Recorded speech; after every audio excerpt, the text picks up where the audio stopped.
Welcome to the Refueling Station Live. I am your host, Dr. Erin, and I am happy that you're joining me. If you're joining me for the first time, welcome. If you are coming back, I appreciate you.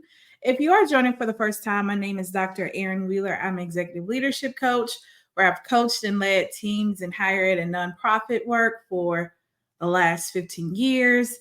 And I created this space for leaders of color to gain inspiration to live, do, and be well.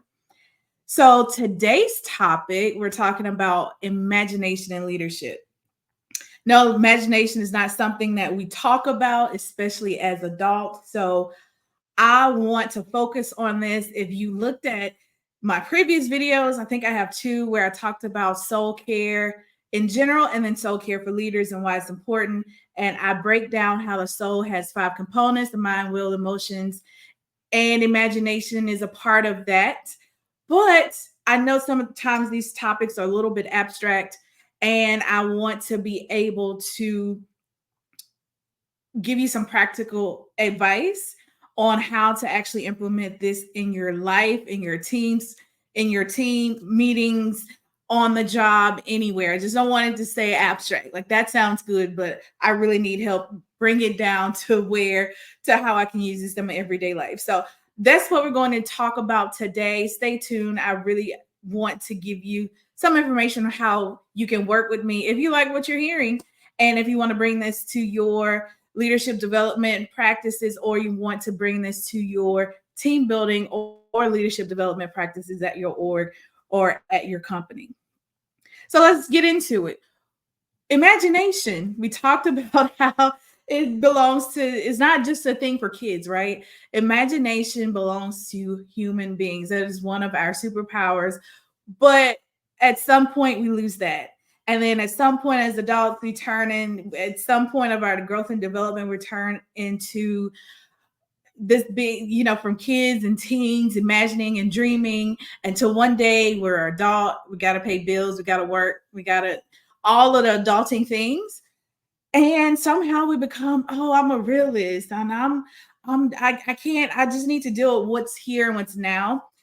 But as a leader, leaders and people who want to be paid highly, who want to get the promotion, people are looking, employers and people who are paying people to do work are really looking for people who are problem solvers. Those are going to be your leaders. That is how you get more money. That is how you advance in your career. You have to solve problems. Everybody can't do that. One, because everybody doesn't have imagination. In order to solve problems, new and old, even problems that we haven't encountered yet, you need to use your imagination. That is part of generating problems, solutions to problems. So, what are some reasons behind our lack of use of imagination, even in our life or in the workplace? The first one, guess it, failure. We are scared of trying something new. We are scared of failing, the repercussions if we fail. Our workplaces and even leadership, I talk to leaders about allowing their teams to learn how to fail and fail, I want to say logically or reasonably, or informed. I like informed failures. That is what I taught my teams to do. If you, I don't care if you fail, things happen, but don't come back and tell me you don't know why. And the part of imagination as you're dreaming, one part to bring that dream to a practical application is that we must be able to say, okay, if we're thinking about this, what are the limitations? How do we lessen or reduce the limitations? I challenge my team to come back, think about the ways we can fail, think about how we can mitigate it if possible, and then think about when you bring back the solution, integrate some barriers and buffers to failing and setting a reasonable expectations.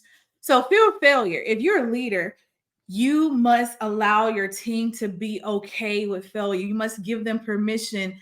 It's okay to fail, but we're not going to lose the extreme amount of money or resources or time in that, but we're going to fail what I call reasonably or informed failure. But give them the opportunity, the space to dream, but don't put the fear of God in them that if they fail, their jobs is on the line, the livelihoods are on the line. Don't do that because that cramps imagination. Even strict deadlines cramp imagination, right? So don't fear of failure is one of the reasons why we can't be creative or think of creative solutions. So if you are a leader and you're frustrated by your team who keep bringing you stale solutions, or even worse, keep bringing you problems instead of solutions, and your problems keep mounting up and there's nobody to help you solve them, it's probably because there's some sense of failure around their jobs, or what'll happen if they actually dream and they say something outlandish or something crazy where everybody may laugh or you may dismiss them. I need you to recognize that in your team. Another barrier for not cultivating imagination and creativity in workplace is hierarchy and power dynamics. The people who are doing the work probably have the best and brightest ideals. I call my frontline workers, the workers we often take advantage of, the workers who often they don't have a voice when it comes to company or org-wide decisions, which is unfair because they're seeing the work and they're going to actually be the ones who are going to be compromised when things from top down come their way and they have no power over it. So if you, again, if your organization feels stagnant or there's no creativity or novel solutions that you're hearing from your company, it's probably because there's power dynamics and you're not giving voice to those who can present creative ideas because they're actually doing the work and they probably thought about it and say, man, I wish we could do this. Man, this should be better. This could be better. So make sure that you are giving voice to everybody at your company and giving everyone the opportunity to come up with solutions, to brainstorm, to dream, to be creative in their roles, or just present a creative idea to the organization. Time and lack of resources. We're always pushed for time. There's no time, there's no money. I challenge my team all the time, especially because I have worked in higher ed and nonprofit, which equals we don't have no money all the time. When you when the brain feels like there's options, but even when the world seems to present no options at the time, that is when your brain can go into overdrive and be creative. It's when there's insufficient resources. So this is actually opposite of what we need. Lack of time and resources, that opportunity for your team and also you to be creative. It's not, sometimes we use that line is that we don't have any money for that. Well, let's be creative and figure out either how we get it or how to do it as what I call the minimal viable product. How do we get a simple idea off the ground without using a lot of money and test it? If it works in this test, then we iteratively increase the resources to support it. So time and lack of resources, just an excuse, is not a good reason of not to be creative and not use imagination in the workplace. And a big one, efficiency and overemphasis on efficiency and productivity. We just got to get the work done. We don't have time to sit out the window and dream about this stuff. I get it. As leaders, I've seen this more than once. If you don't pause and be a visionary and think ahead, you're really just a manager. You're managing present fires. You're not being a leader and being a visionary and thinking ahead either to prevent the fires or to circumvent them altogether. So you have to give yourself and your team time to be creative and imaginative. It can't always be about getting the work done. You're going to keep getting the work done and your org is going to stay right where it is. That's not where you want it to be. And no one, well, some people do, but most leaders don't get rewarded for keeping the status quo. If you want to be the big thinker, the creative leader, the one that makes the most impact, you have to go beyond what you see right now in order to move ahead and make your org more efficient. So overemphasizing and focusing too much on productivity and not giving space to the future and giving time to what's next, then you're always going to have an organization that is uncreative, unimaginative, and stagnant. And lastly, my unfavorite favorite saying, we've always done it this way. the number the number five reason is why that the reason why we can't have imagination in our roles as leader or in our workplace is cultural norms and belief. I hated that phrase. I hate that phrase in the present. We always did it that way. Well, it probably worked maybe 10 years ago, maybe because we didn't really evaluate it if it worked, but it's definitely not working now. So let's figure out how we can do this better, more efficiently. So please, I actually had to eliminate some people off my team who kept saying it this way. It got on my nerves every meeting. Well, we always done it this way. And this is what it's always, and the students, and this. I never liked that phrase because it always, as soon as you say that, your brain says, "Oh, nope, I'm not thinking of anything else." Because you know what? We've always done it that way. The brain says, "I'm always thinking. I have ideas, but you don't want them because you just said I don't." That's the way things always operated around here. Cultural norms, I get it, can make or break it. But if you want to be a transformative leader, and if you want to have what I call consecutive wins, it's not just one win and you go in your office and close the door. Consistent consecutive wins for over a long period of time, you have to be transformative.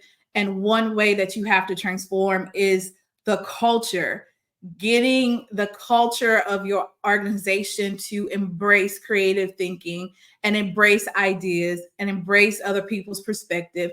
That is the only way you can move your org forward.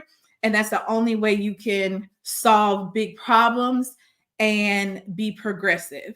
That's what, no matter if it's church, a school, a college, an institution, a business, a company, your family, that's always the number one, is to move forward, solve problems, and be able to be efficient and effective in whatever you're doing.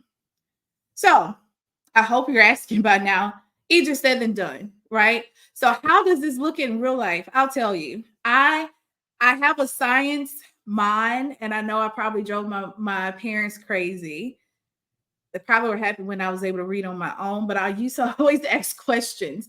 I love seeing, my favorite thing, no matter what it is something that's starting from a bunch of mess and evolving. I love the creative process. I'm going to watch a movie and then I'm going to watch how it's made. I love big, bold movie ideas where the premise is so crazy, but it makes you feel like it can happen in this world. So I love imagination, creativity. That was one of my non-negotiables for a job. Before I accepted it, I had to say, hey, I am creative. I like to try things by nature. I don't just try them off a whim. I do have my scientific background where I'm going to do trial and error, and I'm going to find it out. But I need space. I need opportunity. I need permission to do these things. And I don't want to be boxed in by resources. I don't want to be boxed in by time. I don't want to be hurried. I'm going to do as quick as I can, but I do need to do it the way it needs to be. That was my non-negotiable. I needed to hear that I could have those permissions or that those opportunities before I accepted the position, and it paid off, right? And so I couldn't wait to do some creative things with my team because I knew we needed some out of the box, fresh thinking, and I needed to be able to get that done. So I'm going to parse in some real life strategies, and maybe your brain can be creative in how to apply it in your own leadership or team context. So encourage divergent thinking sessions. So not only my a science person background, biology, I'm also have a teaching learning background, and I love the way the brain works and how the brain and the body operate together. So my divergent thinking sessions went like this. Weekly meetings, I had an opportunity for staff to present any kind of brainstorm.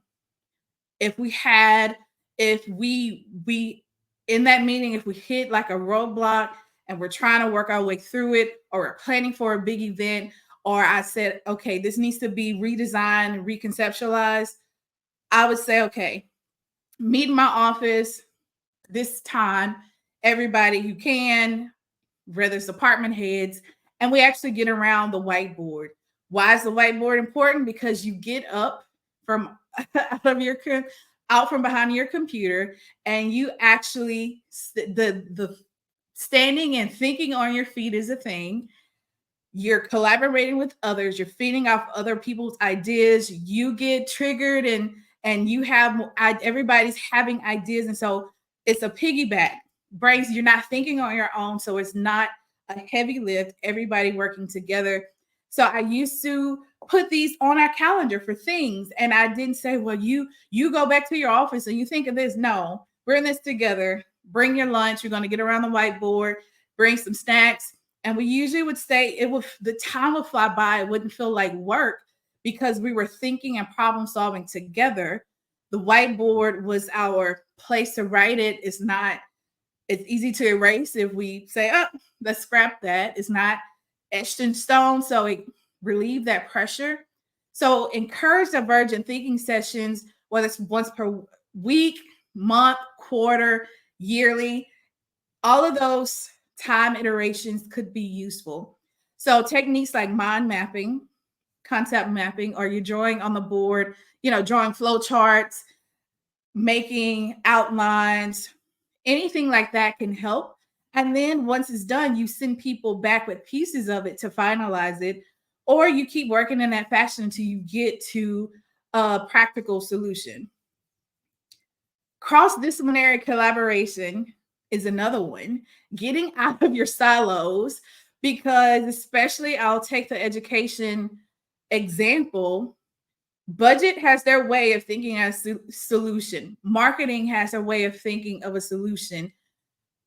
Facility service has a way of thinking about solution. Everybody has a way of thinking, but in higher ed, the reason that we chase our own tails a lot of times because everybody thinks separately and not together. So when I had the opportunity to redesign our welcome week and orientation and how we onboarded first year students, I put everybody in a room and I said, okay, these are the pieces we have now, but I want you to think about, if you're a first year student, or you're thinking about all the first year students you've met and the problems they keep having year after year. I want you to envision it when they have this problem, when they need the information, where they get it from. And so we had student affairs, we had people from all representatives of the university. We brought in faculty and staff because everybody wants a piece of a first year student, but we can't all divide students up like that. But we needed to work together to make sure there was a seamless curriculum and experience from start to finish. And when we got people together, no one said, oh, we didn't know Rest Hall had this issue. Oh, we didn't know this and we didn't know that. But from hearing everybody's point of view at one time, we were able to, grace was dispersed. So, oh, I didn't know that was a challenge for you. We're so sorry. Oh, now we understand this process. It wasn't just you being difficult. It was because you had this policy you had to follow. We didn't know. Nobody knows the intricacies of every department. So cross-disciplinary collaboration is key. Getting people in the room with diverse perspectives and sides, and it can actually help you eliminate some steps, because you can have a whole idea and then the people in finance all can say, we can't even pay for that. They're now on our vendors list. We have to get a bid. We have to do this. We have to do that.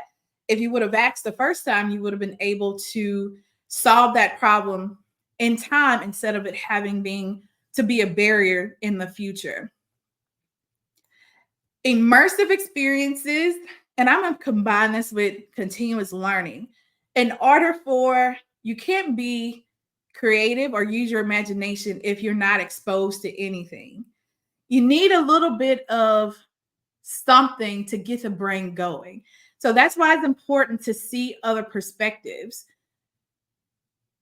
I can tell when a person's been there so long and they haven't even been to other universities or other companies or other places, their thinking of problems is just limited. So if you have a person that's seen a lot of things, then they're going to pull a lot of things and be creative with the problem that they have. One of the issues that companies have, going back to resources, is that often the people who are doing the work, who need to be more creative, don't have access to continuous learning, professional development, and opportunities to meet other people, which they can get ideas, bring it back, and be creative, right? So make sure your team, make sure you are always, as a leader, feeding yourself and having opportunities to learn. That means books, podcasts, conferences, networking, coffees, lunch and learns, whatever you need to get inspiration so you can be able to spark up creativity, breaking a routine, and not just saying, oh, that's the way it's always done and nobody can solve for this problem. Talk to other people who may not have solved the problem, but they may be able to actually give you information of how they would solve it in their own, from their own perspective. Promote playfulness and experimentation. So this is a scary one. Again, I get it. You don't want to waste money. If you know you don't have resources and money, you don't want to waste it. So this isn't, you don't have to waste money on a lot of ideas. One of the things that really got on my nerves, I'm talking very carefully about education, higher education, is that you have to build it and then they'll fund it. And then they get mad once they funded it and it doesn't work. But sometimes we don't have the patience to fund small pilots, or they don't give it time to materialize to see if it's good. So therefore, money is wasted anyway. If you're able to help your team pilot and test small ideas and have an opportunity to play with solutions and ideas without them, again, feel failure, or if you embrace creativity and imagination in the workplace in a very small way. Recently, I did a presentation because I was very teched out. I was like, I don't want to do any handouts. I don't want to do any PowerPoints. And I actually created a coloring sheet with all my little notes that adults, this is for adults, could color. So that really created a sense of, it felt kid-like, but it actually kept them listening because I did have to do a little bit more talking than what I'm used to. But if you could have an embrace in the office, in the culture, some type of playful moments, and open up an opportunity for your team just to be free without work. I gave this example before. Team retreat. I wanted to do a paint and sip. Didn't match with our time. And so I bought some paint kits. We turned on some music, and at the end of our retreat, we painted. But again, we came up with some great ideas for our organization, even after the work was done. Our work session was done, but that came up when we were just free to create. It had nothing to do with the org. It was just us expressing ourselves and not being limited to boundaries and limitations of regular work. So those are my tips. Again, organized creative thinking sessions. Make sure your team, they're not problem solving individually and having one solution or one burden on one person. Help them to collaborate, get them out of their comfort zone. Another thing I could add is getting them out of the office. A lot of times when we were stuck at a solution, we were just tired, I would say, okay, let's go take a lap around campus. Let's have a walking meeting. That stimulated the brain to think. It got us out of the office into some sunlight, walking, and our brains were activated. We're able to imagine and be creative. So beware of those things that keep us from using our imagination as leaders, but also think about some practical ways you can bring these strategies into your own work as a leader and into your team to cultivate imagination. It is super important. We have a lot of things to solve. The world is moving faster. And we cannot limit our imagination or else we're going to be left behind. And you don't want your team or your company or your org to be left behind because you did not use your imagination or allow your team to use it. So be creative, embrace those childlike dreams and thoughts, even if they may seem outlandish, and you will land on something that could propel your career, your team, or your organization forward. So that's it for me. Thank you for tuning in to the Refueling Station. Again, I'm your host, Dr. Erin Wheeler. I'm executive leadership coach and consultant. And so if you like this content or these strategies, or you say, hey, I need to just be reinvigorated as a leader, or I need to reinvigorate my team, or we need team building, I'm your girl. I want to be your coach, and I love facilitating professional development opportunities, team building retreats, facilitation opportunities. So please contact me at gracefullyproductive.com. I will place that on the screen for you. Schedule a discovery call, or you could email me to set up some time to chat. And you can email me at info@gracefullyproductive.com.